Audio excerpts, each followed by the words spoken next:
Nessa noite eu quero compartilhar com vocês um encontro, mais um encontro que Jesus teve, dessa vez com um certo jovem, que no subtítulo das nossas Bíblias vem escrito o jovem rico, Eu quero que você acompanhe a leitura lá em Lucas capítulo 18. Nós estaremos lendo a partir do versículo 18, Lucas 18, 18.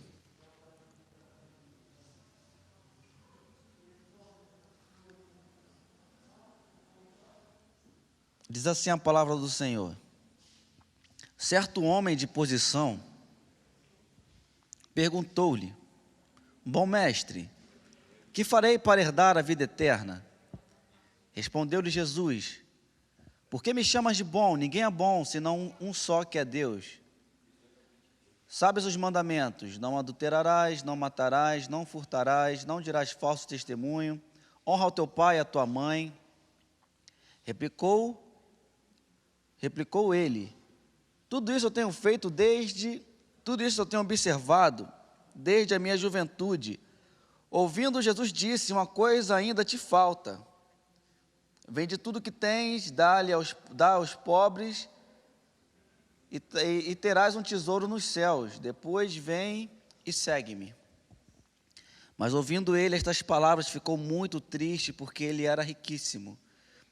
E Jesus, vendo-o assim triste, disse: quão dificilmente entrarão no reino dos céus os que têm riquezas. Porque é mais fácil um camelo passar pelo fundo de uma agulha do que um rico entrar no reino de Deus. E os que ouviam disseram: sendo assim, quem pode se salvar? Ou quem pode ser salvo? Mas ele respondeu: os impossíveis dos homens são possíveis para Deus. E Pedro disse: eis que nós deixamos nossa casa e te seguimos. Respondeu-lhe Jesus: em verdade vos digo que ninguém há que tenha deixado casa, mulher, ou irmãos, ou pais, ou filhos, por causa do reino de Deus, que não receba no presente muitas vezes mais, e no mundo por vir a vida eterna. Pai, que a sua palavra venha ser iluminado, ó Pai, a nossos corações e a nossas mentes nessa noite. Ó Deus, que o Senhor venha, através do Teu Espírito Santo, ó Deus, nos dá entendimento, Pai, daquilo que o Senhor tem a nos ensinar com esse texto nessa noite. Essa oração eu faço a Ti em nome de Jesus. Amém e amém. Meu querido, esse texto que nós acabamos de ler, ele vai narrar uma história que talvez você já tenha ouvido, talvez seja conhecido seja conhecida essa história sua. Ela tem, no meio desse diálogo, no meio desse encontro, Jesus ele faz uma pequena parábola, ele faz uma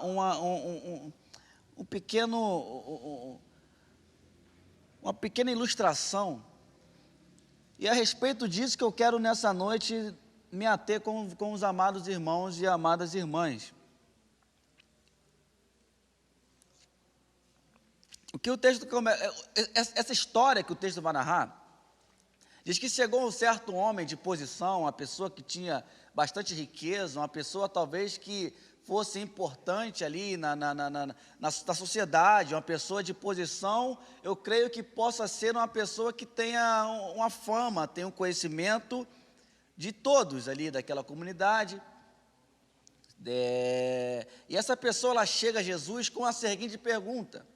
Ela chega a Jesus perguntando como ele poderia fazer, ou o que ele poderia fazer para que ele pudesse herdar a vida eterna. Ele vem perguntando para o Senhor: mestre, o que eu farei para herdar a vida eterna? E essa pergunta não só é uma pergunta feita por aquele jovem, mas é uma pergunta feita por grande parte da humanidade, porque todas aquelas pessoas que têm uma crença em algo que está para além daqui da terra, todas as pessoas que têm uma crença em algo que está além dessa nossa dimensão aqui, terrestre, ela tem por si uma curiosidade, uma pergunta de saber o que fazer ou de como ir ou como estar no céu ou no inferno. A pergunta que a grande maioria da humanidade faz é o que ou como nós podemos ser salvos. E essa pergunta, ela era respondida e é respondida por diversas linhas de pensamentos, e uma das linhas de pensamento que existia, tanto na época de Jesus e é atual de hoje, é que a gente conseguiria adquirir ou conseguiria herdar ou alcançar os céus, fazendo, através dos nossos esforços, sejam eles financeiros, ou seja eles de tentar obedecer a lei moral, ou a lei moral de Deus, a lei moral mesmo, que é os 10 mandamentos. E é interessante que nesse diálogo aqui, Jesus ele começa a dizer assim, o que manda a lei? Ou você sabe quais são os mandamentos?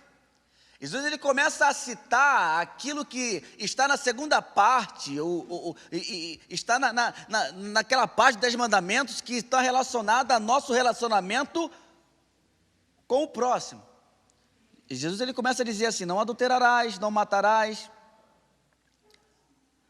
não furtarás, não dirás falsos testemunho, honra ao teu pai e à tua mãe. E é interessante que o jovem, ele chega para Jesus e fala assim, mestre, desde muito jovem, ou desde cedo, ou desde sempre, eu sempre cumpri, eu sempre tenho feito isso. E talvez nesse momento ele possa ter enchido, talvez, o seu coração de esperança, porque ouvindo de Jesus aquilo que ele já estava feito, talvez pudesse alimentar no coração dele a expectativa de que fala assim, eu estou no caminho certo, logo se eu faço isso, certamente eu vou herdar a vida eterna. Porque no pensamento de muitos naquela época ali, a prosperidade era um sinal de bênção. E é também. Não é errado você ser próspero. A prosperidade no imaginário daquele povo também era um sinal de que quanto mais dinheiro você tem, mais abençoado você é, e quanto mais dinheiro você tem, mais você pode dar esmolas, mais você pode ajudar o pobre, mais você pode ajudar o necessitado. Então eles observavam a prosperidade como algo que potencializava ou te dava mais credencial para você alcançar a vida eterna.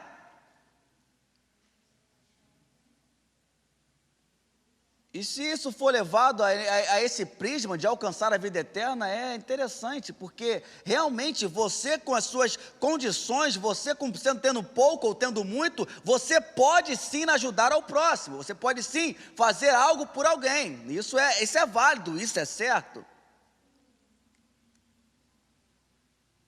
Mas o que estava em jogo aqui, o que Jesus ele propõe aqui, ele não é apenas falar para esse jovem o que ele estava fazendo ali na lei relacionada ao próximo. Apesar dele não ter matado, apesar dele não ter furtado, apesar dele não ter adulterado e ter honrado ao seu pai e à sua mãe desde sempre, Jesus ao indagá-lo, Jesus ao falar para ele que ele deveria então, uma coisa lhe faltava, que era vender tudo e dar para os pobres.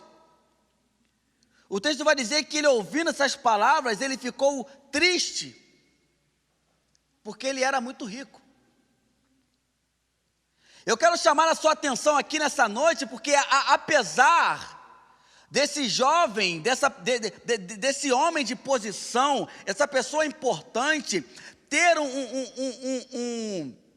uma vida religiosa exemplar, aparentemente, apesar desse jovem ele obedecer mandamentos relacionados ao próximo, uma coisa lhe faltou, e essa coisa que faltou foi exatamente o primeiro mandamento, que é: não terás outro Deus além de mim. Esse é o primeiro mandamento. Não terás outro Deus além de mim. O que está em jogo aqui, nesse encontro, nesse diálogo, não era a riqueza que ele tinha, não era a posição social que ele tinha, mas era onde estava o coração daquele jovem. Porque, apesar dele fazer tudo aparentemente certo, relacionado ao outro, o dinheiro fez o dinheiro para ele, se tornou um ídolo, se tornou um Deus.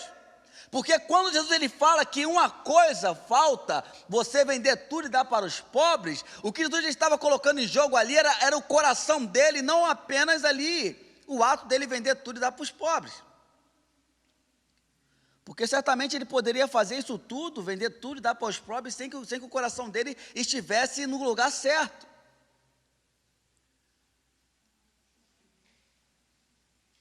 O jovem ele fez da sua riqueza o seu Deus. E isso é muito sutil, querido, porque a gente crente tem muito costume de querer sempre olhar mais o pecado do outro do que o nosso pecado.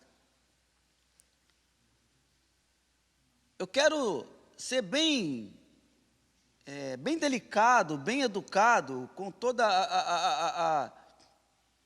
a comunidade católica que talvez nos assista. A gente tem um costume muito feio, às vezes um hábito muito feio de julgar os católicos como os idólatras. A gente julga os católicos porque eles fazem imagem, porque eles fazem esculturas, porque eles rezam ao santo tal, à imagem tal. E muitas vezes esquecemos que muitas sutilezas, muitos deuses ou muitos ídolos sutis, nós deixamos crescer em nosso coração. Porque você não se torna um idólatra apenas quando você se curva diante de uma imagem feita por escultura. Mas você se torna um idólatra toda vez que você deixa alguma coisa ou alguém ocupar o lugar de Deus no seu coração. Porque toda vez, seja dinheiro, seja filho, seja mulher, seja algum bem material, seja a posição social que você tenha, seja o que for, toda vez que você deixa algo ocupar o lugar que é de Deus no seu coração, aquilo se torna para si um ídolo. Então, quando Deus ele vai dizer nos 10 mandamentos que não terás outro Deus além de mim, e quando nós nos deparamos com esse texto, aonde esse jovem ele fica triste, quando Jesus ele fala que ele deve vender tudo, porque Jesus sabia que o coração daquele jovem estava na riqueza. Porque o dinheiro pode comprar muita coisa, meu querido. O dinheiro pode comprar tudo nesse mundo, mas uma coisa ele não compra, que é a vida eterna. Você pode ser milionário, você pode ser trilionário, bilionário, você pode ter todo o dinheiro do planeta, meu querido, mas o teu dinheiro não compra a sua salvação. É verdade. Eu ouvi, é verdade, que é verdade, querido. É verdade. Tá parecendo até o Siqueira Júnior, né? A galera da produção participa. Porque, meu querido, o dinheiro, o teu dinheiro, o que seja, não é capaz, não é suficiente para comprar a sua eternidade. Né? Não vai. Porque acho que no céu não vai ter isso, não vai ter, querido, vai ser tudo liberado.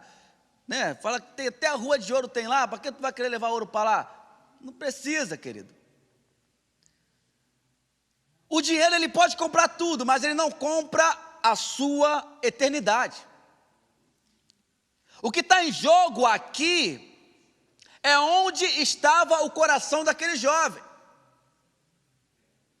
em quem ele confiava. Porque esse texto foi até legal, essa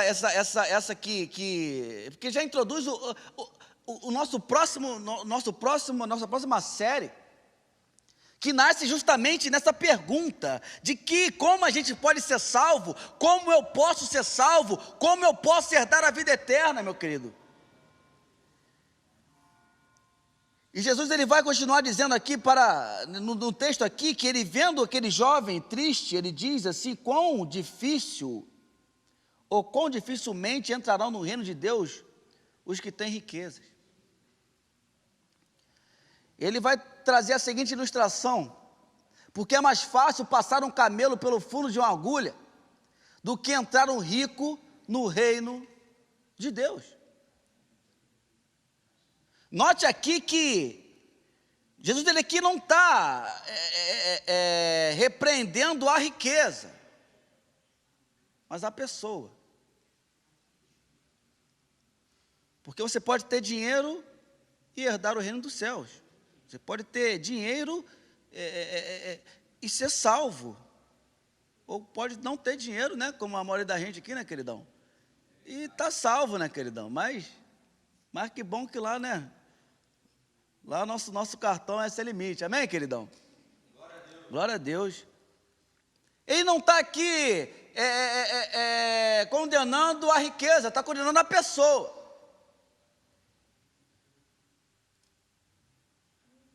E as pessoas, ao ouvirem aquilo ali, nesse imaginário que elas tinham de quanto mais dinheiro a pessoa tinha, ou quanto mais próspero a pessoa tinha, era um sinal de bênção na vida da pessoa, porque a pessoa poderia abençoar mais pessoas, né? A gente às vezes tem essa ilusão, né? Muito crente às vezes vai fazer a fezinha, né? Os crentes que fazem a fezinha, às vezes não, porque se eu ganhar na loteria eu vou ajudar, não vai, querido. Se tu não ajuda com R$1, o peão que está no sinal ali pedindo alguma coisinha, com 1 milhão, 3 milhões, 100 milhões, você não vai ajudar. E se você quiser ajudar, você pode me ajudar, querido, que eu estou disposto a receber esse milhão aí.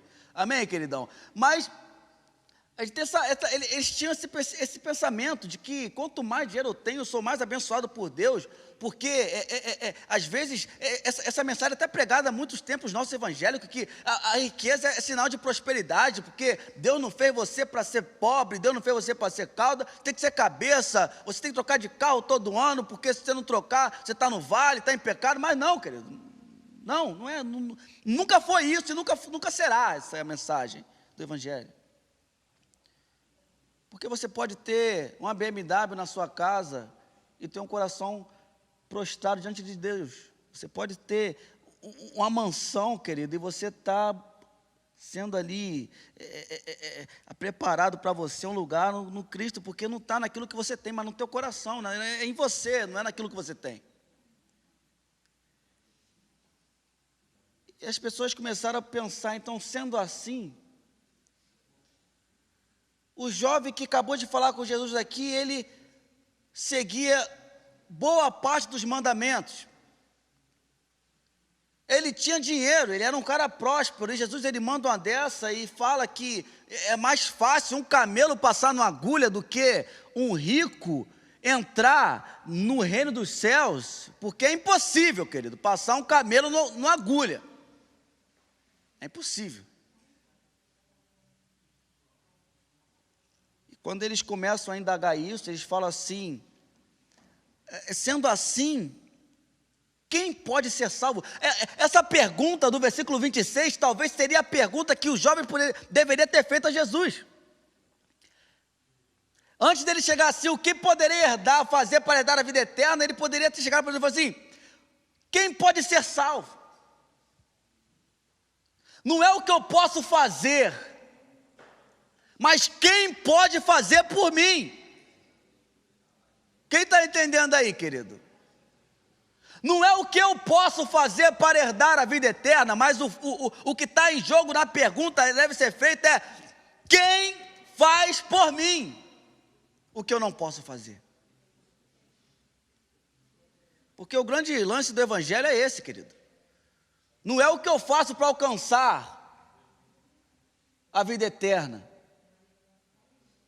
É quem fez por mim para que eu alcançasse a vida eterna. Porque por mim e por você, meu querido, a gente só merece o inferno. Só o inferno, querido. Não dá glória não, essa parte não dá para glória não. A glória não é misericórdia, querida. Misericórdia, essa parte só misericórdia. É o inferno, queridão. Porque essa carinha de bom moço, essa carinha de boa moça, isso vale para impressionar pessoas. Mas o Deus que conhece o nosso coração, Ele sabe até os pensamentos que passam na nossa cabeça, querido. Então a pergunta nunca é o que eu posso fazer para herdar, mas é quem fez por mim. Porque primeiramente a pergunta do rapaz já estava errada, porque a herança, ela não é comprada. Ora bolas. Você herda algo que alguém deixou para você. Ou não é?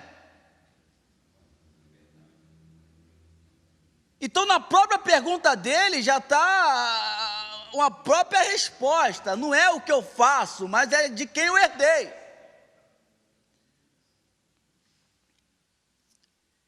E Jesus ele responde no versículo 27, ele vai dizendo assim: o que é impossível para os homens, ou as coisas que são impossíveis para os homens, elas são possíveis para Deus. E nesse contexto aqui, o que é impossível para o homem é salvar a si mesmo. Porque não dá, queridão. Não dá. Você pode seguir os 9 mandamentos, mas quando chega assim: não cobiçarás casa, aí tu fala assim: não, casa eu não cobiço. Mulher não, mulher também não, e homem também não cobiço não. Aí bota assim: e coisas semelhantes, querido, cai um monte. Cai um monte. Até o próprio Paulo, ele vai dizer que, ele vai dizer lá em Romanos que se a lei não dissesse não cobiçarás, ele não teria pecado, porque a cobiça é algo que pulsa nossos olhos, a gente deseja muitas coisas, que às vezes não é nossa. Ele vai dizer assim: o que é impossível para o homem? Você se salvar, querido. Porque a lei moral de Deus, porque o que Deus exige da gente é muito santo. E ninguém consegue isso. Só um conseguiu. E o nome dele se chama Jesus Cristo, o Filho de Deus. Porque para que ele pudesse nos dar a salvação como herança, ele precisou morrer em nosso lugar. Ele vai dizer, então, o que é impossível para os homens é possível para Deus. Sabe por quê? Porque o que é impossível para o homem se salvar é possível para Deus, porque a salvação começa em Deus e termina em Deus. Ah, mas isso aí é muito... É papo de batista. Não, isso é papo de evangelho, querido. Papo de evangelho. Nossa tradição aqui é reformada. Nasce disso aqui, querido, não é comprado, não tem indulgência, não tem comprar o favor de Deus, não tem como comprar a salvação. Desculpa você aí que acredita, mas também não tem purgatório, não tem nada disso, querido. Porque a salvação é uma herança, é uma dádiva, é um presente. E é impossível para o homem conseguir aquilo que é possível para Deus, porque começa nele e termina nele, e é por meio dele. Somente, querido. Aí Pedro vai dizer assim no 28, e nós deixamos nossa casa e te seguimos. Ele vai dizer, eis que nós deixamos sua casa, né? Pedro é aquele cara que estava do lado ali, né? Jesus depois que falar bonito aqui, falou assim, não, a gente está junto, né? Ó, fé em Deus. É nós, ele vai dizer, e nós deixamos a nossa casa e te seguimos. Jesus vai responder, em verdade eu vos digo que ninguém que tenha deixado casa, ou mulher, ou irmãos, ou pais, ou filhos, por causa do reino de Deus, que não receba no presente, muitas vezes mais, e no mundo por vir a vida eterna. Meu querido, deixa eu ver meu tempo aqui. Show. Estamos chegando no final. Meu querido, ele vai citar algumas pessoas aqui que estão bem coladas com a nossa história. Ele vai citar aqui pai, vai citar mãe, vai citar filho. Sabe? Olha o que Jesus vai dizer aqui, quando Pedro fala assim, nós deixamos nossa casa, nós deixamos tudo aqui para nos seguir, porque, meu querido, seguir a Deus, seguir a Jesus, é necessário nós deixarmos algumas coisas para trás, né? Estou falando que você tem que deixar teu pai, tua mãe, tua mulher, teu filho, tudão, não. Jesus, ele quis dizer aqui que a pessoa que segue a Ele e tem esse coração nele, que entende que a salvação é essa herança, que a salvação é esse presente que Deus nos oferece gratuitamente no seu Filho, e pessoas que se mergulham nisso, no presente já alcançarão, muitas vezes, e no porvir a vida eterna.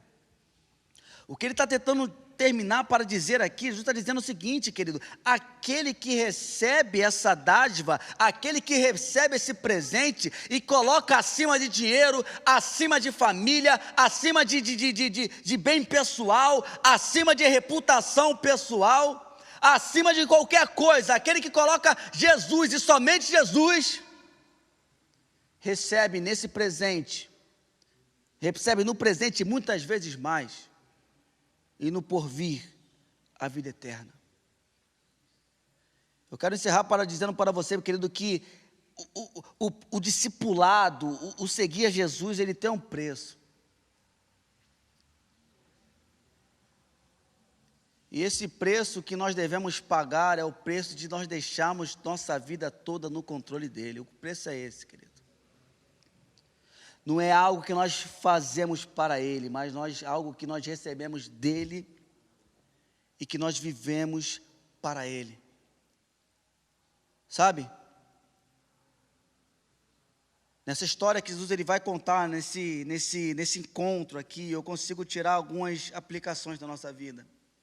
Que nem sempre a religião certa nos leva ou nos faz estar no caminho certo. Nem sempre a religião certa nos vai garantir a nossa vida eterna. Outra coisa que eu consigo tirar daqui é que nós não conseguimos nem com nossa riqueza comprar a nossa vida eterna. E por último, o que eu consigo tirar dessa história aqui é que essa salvação que Jesus ele nos oferece não é um preço que nós pagamos, mas é um preço que já foi pago por nós.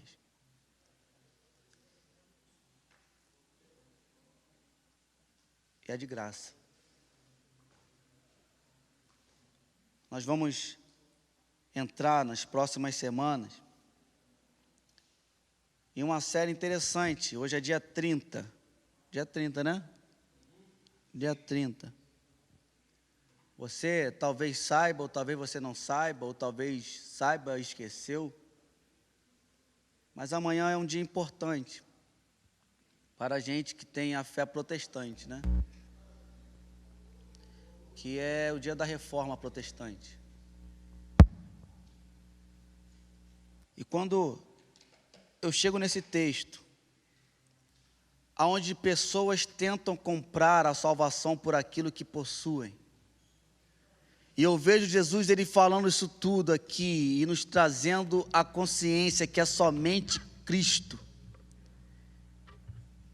é somente a fé, é somente a graça, é somente a Escritura, e é somente a Ele a glória, querido. O meu coração se enche de alegria. Porque nós são nesses 5 solas, São nesses 5 somente que nós estamos fundamentando a nossa fé. Não é riqueza, não é posição social. Mas sendo assim, quem pode ser salvo? É aquele que tem a fé em Cristo. É aquele que recebe a graça de Cristo, porque é por Ele, por meio dEle e para Ele somente, querido. Então pare de tentar alcançar o favor de Deus com seus esforços. Os seus sacrifícios são válidos, mas até os seus sacrifícios eles são respondidos por graça e misericórdia, não é porque você merece. Ah, Deus me abençoou porque eu fiz tal campanha. Não, querido. Deus te abençoou porque Ele tem graça por você. Ah, Deus me abençoou porque eu fiz isso, fiz aquilo. Não, Deus abençoou porque Ele é misericordioso. Porque é tudo por Ele, querido. É tudo por Ele. Amém? Eu quero orar por você, querido. Já passou meu tempo. Eu quero orar também aqui pela Tânia, do Berg, que amanhã vai estar sendo submetida a uma... Eu não vou falar não, que eu vou errar esse nome aqui, né? Mas deve ser alguma coisa, né? Alguma cirurgia, alguma coisa.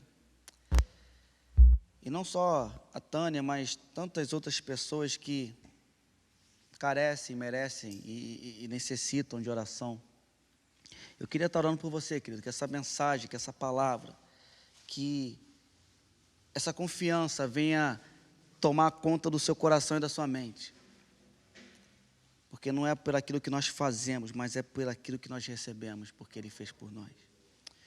Pai amado, Pai querido, muito obrigado, Senhor, porque nós podemos descansar. Muito obrigado, ó Pai, porque nós podemos confiar em Ti, Pai. Ó Deus, que o Senhor venha guardar nosso coração dos ídolos, Pai. Que o Senhor venha guardar nosso coração, ó Pai, daquilo que tira o seu lugar do nosso coração. Ó Deus, que a nossa vida, Pai, seja fundamentada na certeza de que é somente o Senhor, que é por meio do Senhor, e é para o Senhor todas as coisas.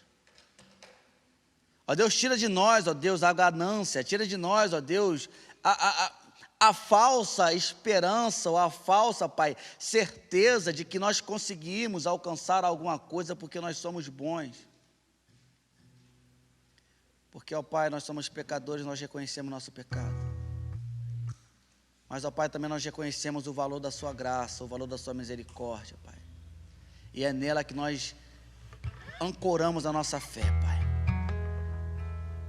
Que nessa noite, ó Deus, essa certeza venha encher nossos corações e a nossa mente. E que onde tiver alguém, Senhor, que tenha o Seu Espírito Santo, que o Senhor venha nessa noite, ó Pai, renovar as suas forças, ó Pai, renovar a sua fé, renovar a sua expectativa, renovar a sua esperança, porque Tu és um Deus que nunca falha, Pai. Sei, ó Pai, com a Tânia, Senhor, sei, ó Pai, com esse procedimento que ela vai fazer amanhã, Senhor. Ó Deus, sei, ó Pai, com os enfermos dessa igreja, sei, ó Pai, com os enfermos, ó Pai, que estão nos ouvindo, Pai, essa mensagem, esse culto, Pai. Ó Deus, sei com os desempregados, ó Deus, sei com todos nós, Senhor. Ó Deus, tem misericórdia de nós, se propício a nós, pecadores. Porque nós oramos a Ti não porque nós merecemos, mas em nome de Jesus. Amém e amém. Que Deus abençoe você, meu querido. Amém.